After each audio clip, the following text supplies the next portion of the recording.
నీతిమంతులారా యెహోవాను బట్టి ఆనందగానము చేయుడి. ఎవరు నీతిమంతులు అంటే ఇప్పుడు చదువు 24వ.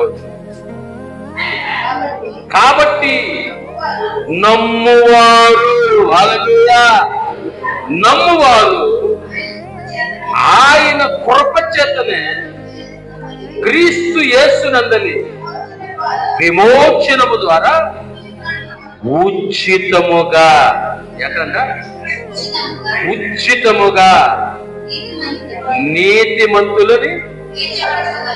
నీతిమంతులుగా తీర్చబడుతున్నారు. హల్లెలూయా. ఉచితముగా ఎలా అంట? ఎలా? నమ్ముట వలన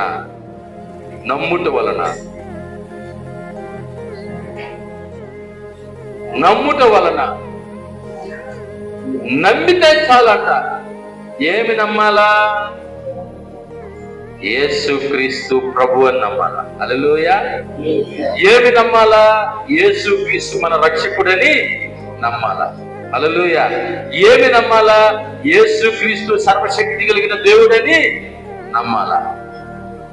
ఎవరైతే నమ్మతారో వాళ్ళు నీతిమంతులంట. ఇంకేం చేయాల్సిన అవసరం లే. నమ్మిన వాళ్ళు ఏం చేస్తారు? బాప్తిసం తీసుకుంటారు. హల్లెలూయా. నమ్మి బాప్తిసం తీసుకున్న వాళ్ళు రక్షించబడతారు. నమ్మితే చాలు, ఆటోమేటిక్ గా నీతి, బాప్తిస్మము, రక్షణ దేని వల్ల వస్తుంది? నమ్ముట వలన. నీతి. అందుకే నీతిమంతులారా యెహోవాను బట్టి ఆనందగానము చేయుడి.